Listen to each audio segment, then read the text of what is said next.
I watched a founder lose his company in 6 months. He still owns 60% of the shares, but nobody listened to him anymore. Not his team, not his board, not even the investors he brought in.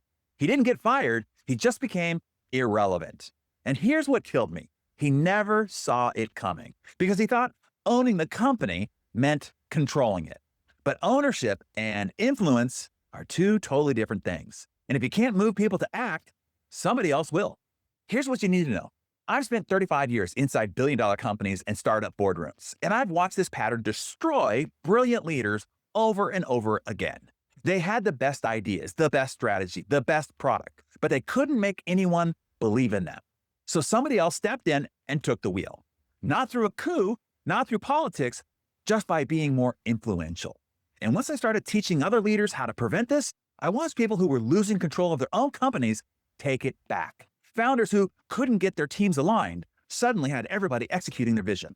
CEOs who were being overruled in every meeting became the voice everybody waited to hear. And executives who watched opportunities slip away started closing deals they thought were impossible. Same people, same companies, wildly different influence.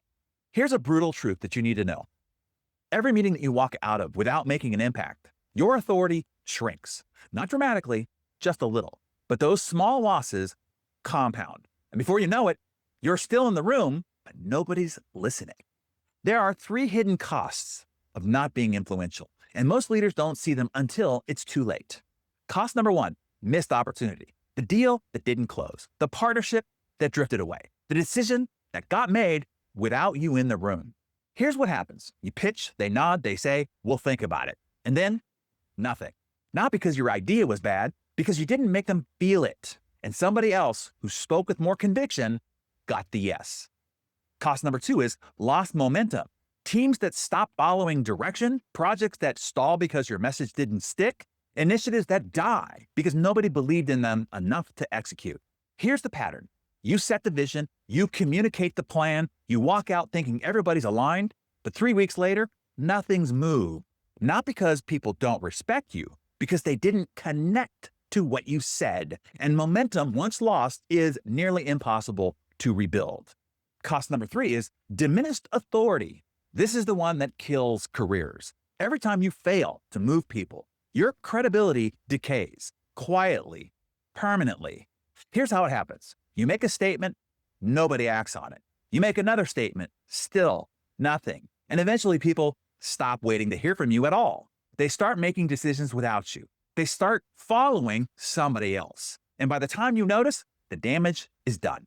Now, here's what most leaders miss. They think influence is about being louder or more aggressive or having better logic. But that's not how it works at all. Think of your business like a car, okay? Your strategy is the engine. It creates power. But your influence, that's the steering wheel. And without it, all that power drives straight into a wall. The leaders who dominate the next decade, they won't be the smartest. They won't be the loudest. They'll be the ones who can command belief anywhere, anytime. Because influence isn't about manipulation. It's about mastery. Mastery of your presence. Mastery of your message. Mastery of your ability to make people move. And here's the good news. It's learnable. The founder I told you about, the one who lost control of his company, he didn't stay irrelevant. I started working with him, and we rebuilt his influence from scratch. We changed how he opened meetings, changed how he delivered his vision, changed how he responded under pressure. And within 4 months, his board started asking for his input again. His team started executing without pushback. His investors started believing in him again. Same person, same company, different communication. If you want to learn how to do this, how to speak with precision, conviction, and power, so people don't just hear you, they follow you, I built a training that breaks down the exact system.